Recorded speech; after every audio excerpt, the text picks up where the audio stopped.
Okay, so optimization. This is, yeah, you might want to turn your microphones off, and I'll take any questions afterwards or on the go if you want.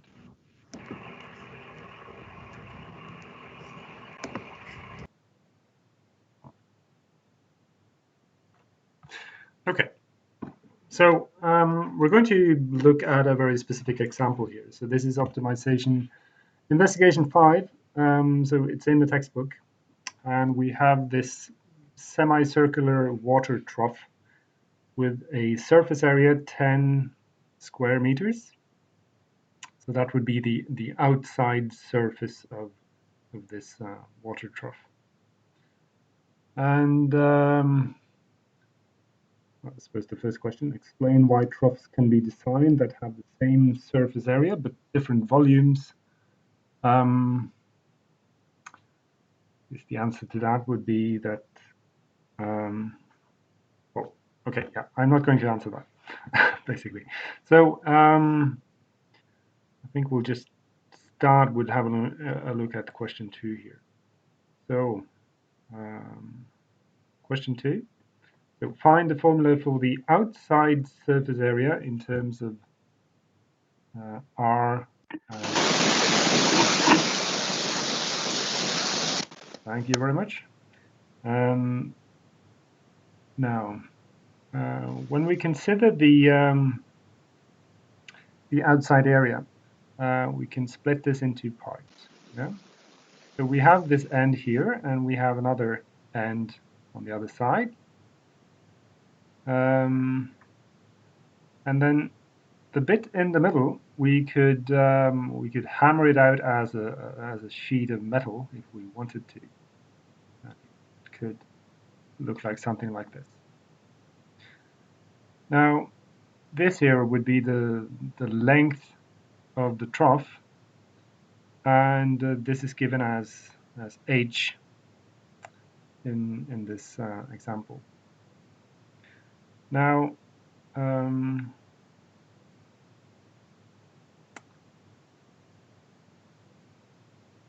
this part here is given as the radius. So it's a radius of a semicircle. And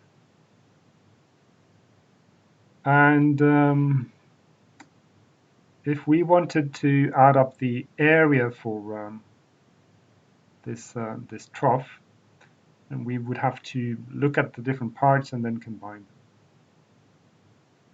So if we look at these two ends here, if we consider them first.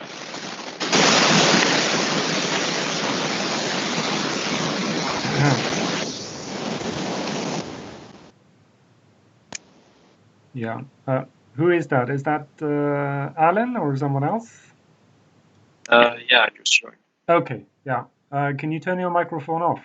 And just turn it on. Yeah. Turn it on if you have any questions. Yep.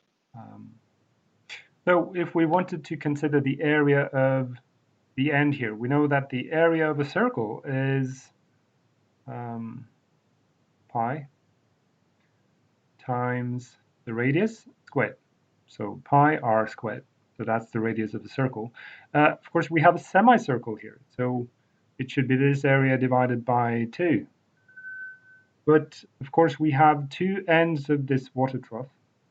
So we would end up multiplying with 2. So we don't really have to divide by 2 in the first place.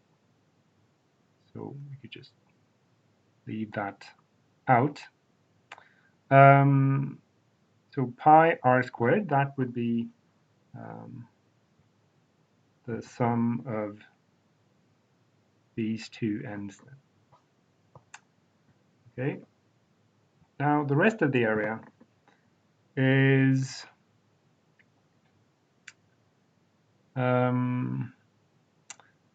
the area of this metal sheet that we've hammered out here. So that would be the bottom or the inside of the water trough.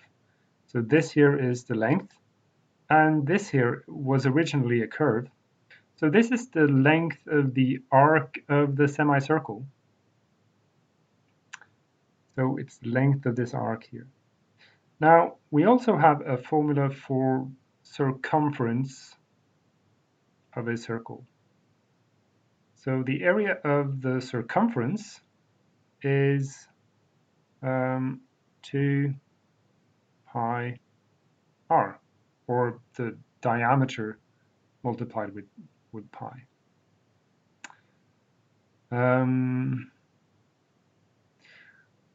But in this case, we only want half of the circle. So we can divide this by 2. And that means that this part just becomes 1. So really, the length of this arc here is the radius times pi. And also, of course, to find the area of this sheet, we need to multiply this side with this side. So we multiply with h. So what we have then is that the area is pi r squared plus pi r h. So find the formula for the outside surface area in terms of r and h. So we've done that, and this is the result. We could write this in a different form. We can see that some parts of these terms are identical.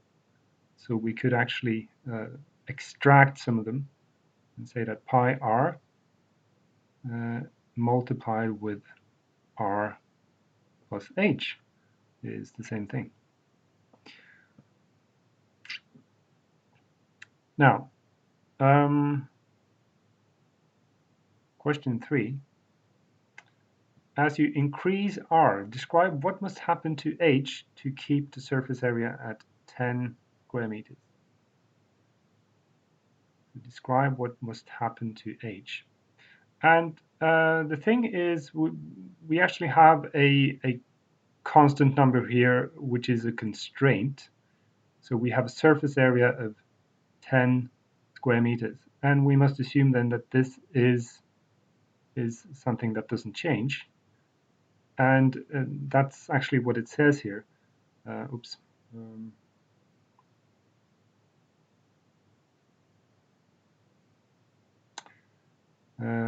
We need to keep the surface area at 10 square meters.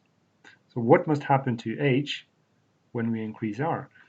And we can see from this formula here that indeed when we increase r, for this to remain constant, h would have to decrease. So if you have an increase in the radius, the length will be shortened. If we increase the length, the radius will be shortened. Just a second. Okay. Yeah. So let's have a look at question 4. So question 4, rearrange your formula from part 2 to make h the subject. And what that means is this formula here, we want to rearrange it so that we isolate h. And one way to do that would be to say that, okay, we start out with the idea that a equals pi r squared plus pi r h. And then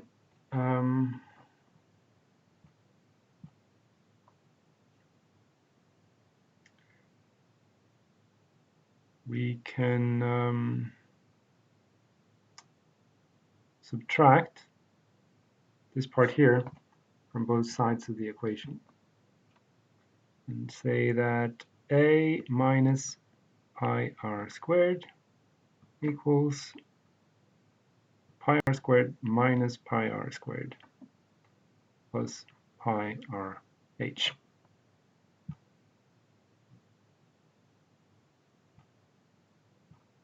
So what we're doing then is simply subtracting this from both sides, and it disappears from the right side. And we're left with this expression here then. And now we could divide by pi multiplied with r on both sides.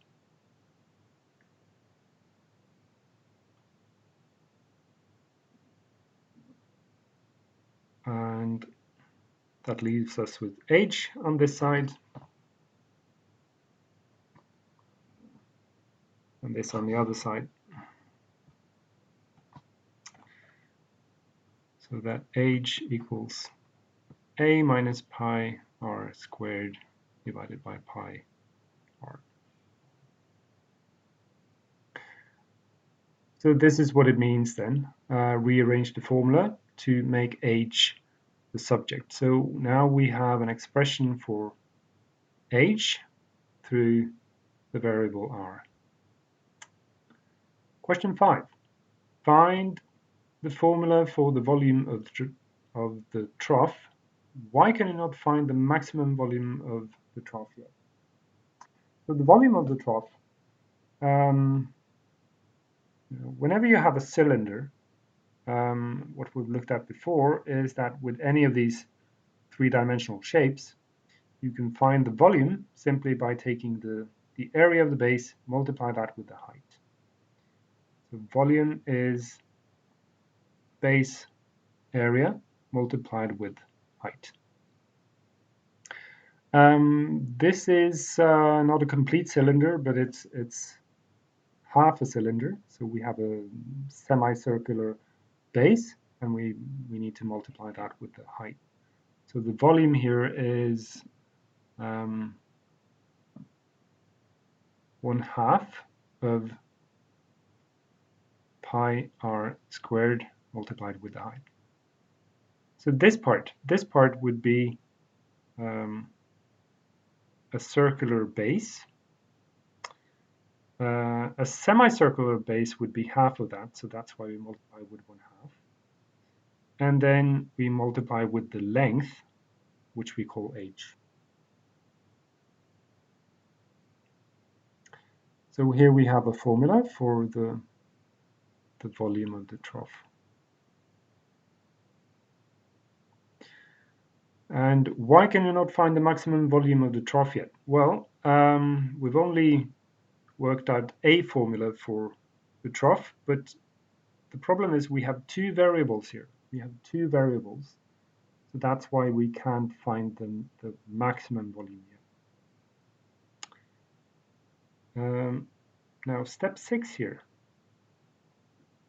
Substitute your expression for h from 4 to show that b equals 5r minus 1/2 pi r to the power of 3. So substitute your expression for h.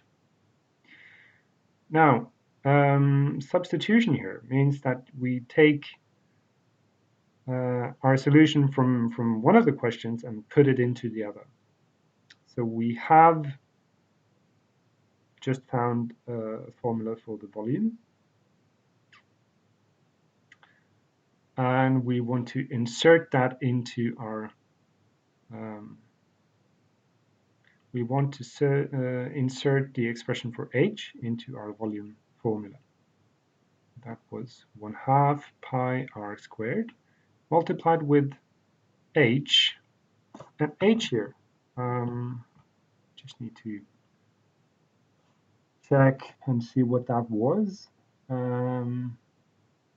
It turned out that h was equal to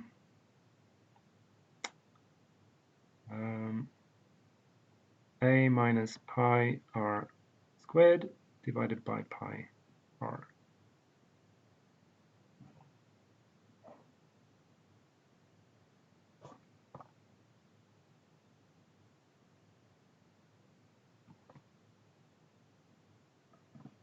And then we could proceed by trying to work out what this will be then. Now we can see here that we have we have something here multiplied with this fraction. And the denominator here is pi r. So we can simplify this by deleting pi from here and from here. And we also have an r here that we can delete against the second r up here. So we have, oops, no, yeah, like that. So we have a formula for the volume, which is 1/2 r times a minus pi r squared.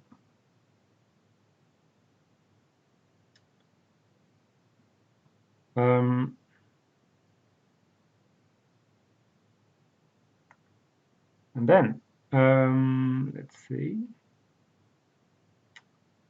we have 1/2 r, and actually we know the area because the area is what we call the constraint in this problem. So we know that the area, the surface area must be 10 square meters. So we can fill that into our equation here as well. So we can simply label this as 10. And then we have to subtract and then write 1/2 r multiplied with pi r squared.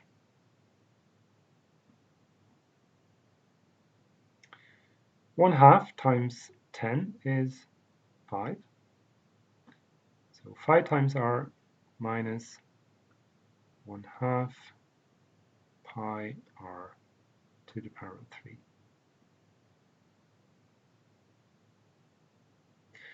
So there we've found the volume, and we have shown that the volume is exactly this expression here. The next step would be to draw a sketch or use your GDC to plot the graph of f of r. So we're going to do that on the calculator. That's coming up here.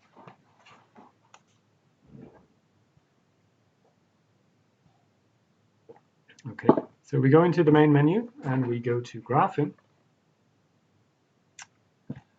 And we want to draw the volume function, so that's 5. We don't have an r here, but we can an x instead. So this is our variable. 5x minus 1/2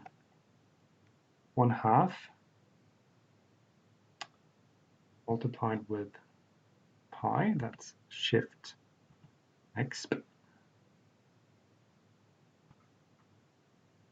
multiplied with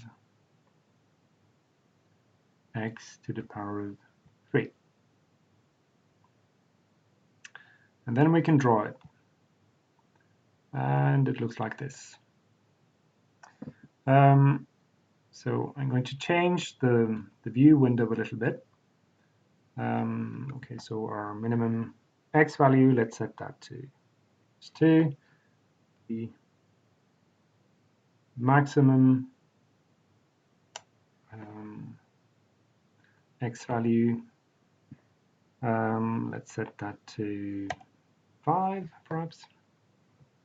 Minimum y value minus 2, and maximum y value is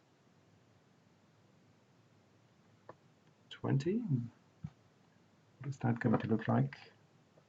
Let's see.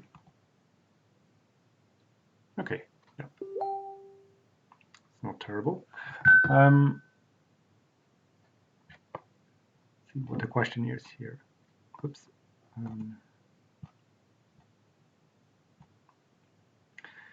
Okay, so we've drawn the graph and plotted it on the calculator. So how do you know that the trough has a maximum volume? How does the maximum value relate to the expression for the function? And if we look at the graph that we've drawn, this is actually a graph of the volume and how it changes. Now, negative values for the volume doesn't really make any sense. So we're not going to bother with negative solutions. But we can see where the graph is positive and the length, sorry, the radius of the base would also have to be positive. So we need positive x values here. So this is the area of interest here. Now, how do we know that we have indeed a maximum volume? Well, it would be the function value of this graph here that indicates the size of the volume. And if we have a peak, if we have a local maximum, then that certainly would be the maximum volume. So we could zoom in a little bit here and change the view window. So we'll include -1 just to see the axis, and then maybe go to 4. And the maximum y value, let's set that to 10 instead. Now, if we draw it, we can see it a little bit closer. Maybe I want to change the maximum y value to 5. See how that looks. Okay, yeah.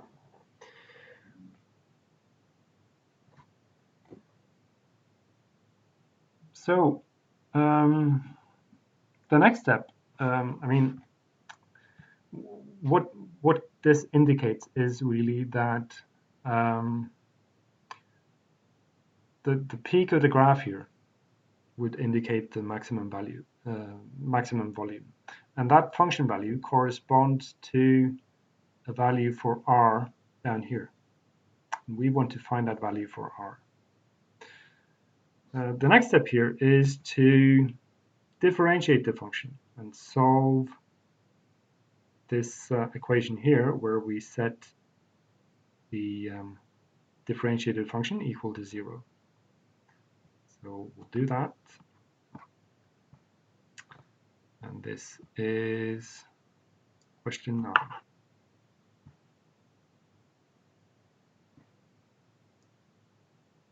So 9.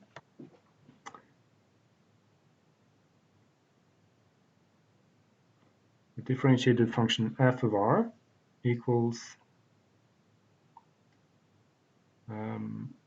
okay, so here is our volume function.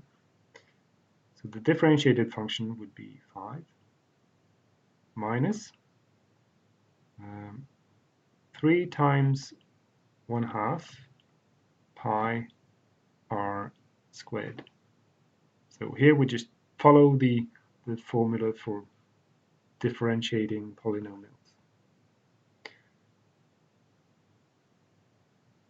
Okay, we could simplify this into 5 minus 3/2 pi. Okay, so a little bit simpler. Now, the next step is to set the differentiated function equal to 0.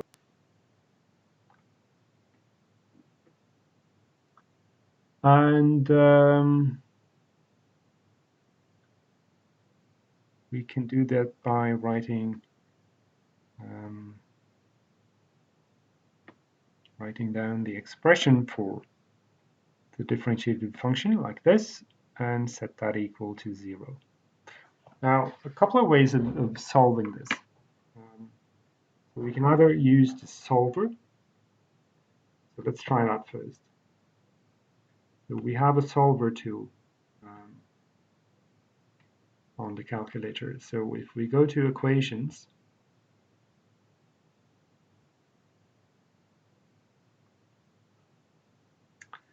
press F3, we have the equation minus 3 divided by 2 multiplied with pi, and plus 5 equal 0. Oh. Yeah, of course. So we need the x here as well, and we need to square it. So minus 3/2 times pi x squared plus 5 equals 0. And solve. Now,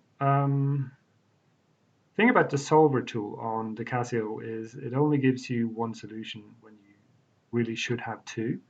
Now, in this case, we're really only interested in the positive solution. So we can write it down and say that the solver gives us 1.03. So not x, but r.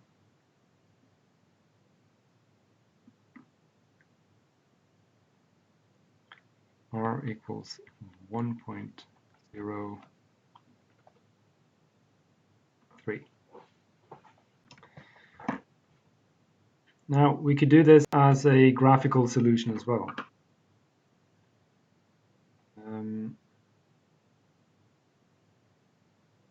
So the way to do that would be to draw the differentiated function.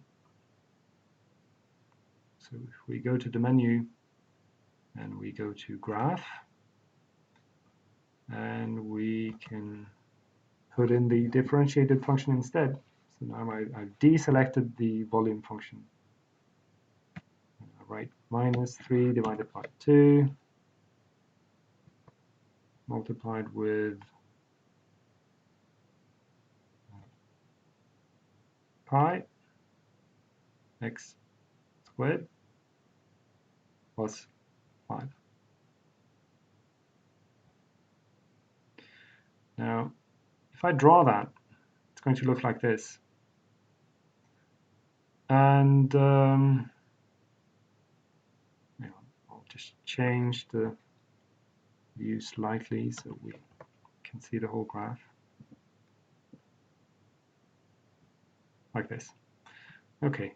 By pressing Shift and Gsolve, we can find the root of this function. And that means finding the intersection point with the first axis. So by pressing root, I can find the first one is negative 1.03. So it actually has a solution on the negative side as well that we didn't get with the solver tool. So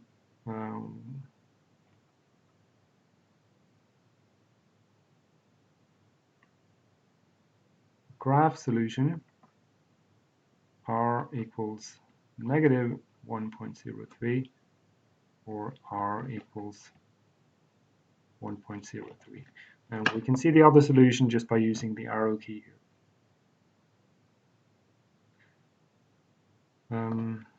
So those are the two different methods that we can use. So this is the solution we are interested in. And the question here was, okay, find the differentiated function and solve this for 0. What does your solution represent? Well, it represents the r value that gives us the maximum volume. So if we were to put this into the volume function, we could write that like this. So if we set r equal to 1.03, we would have to put in this number for every instance of r here. 1.03 to the power of 3. And that would allow us to find the maximum volume. And that is indeed the next task 10. So find the maximum volume of the trough. So we could write 10 here, maximum volume of the trough.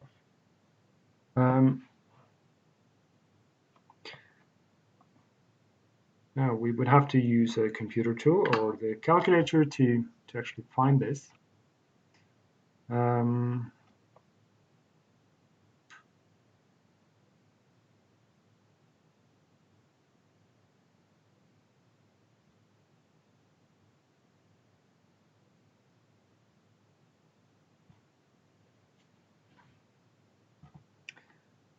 So we can just go to the main menu and do a calculation for 5 multiplied with 1.03 minus 0.5 multiplied with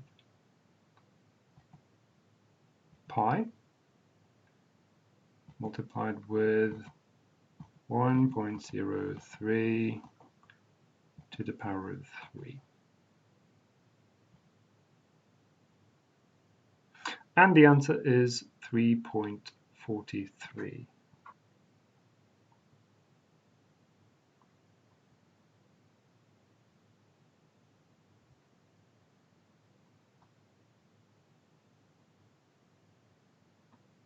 And that's going to be cubic meters then.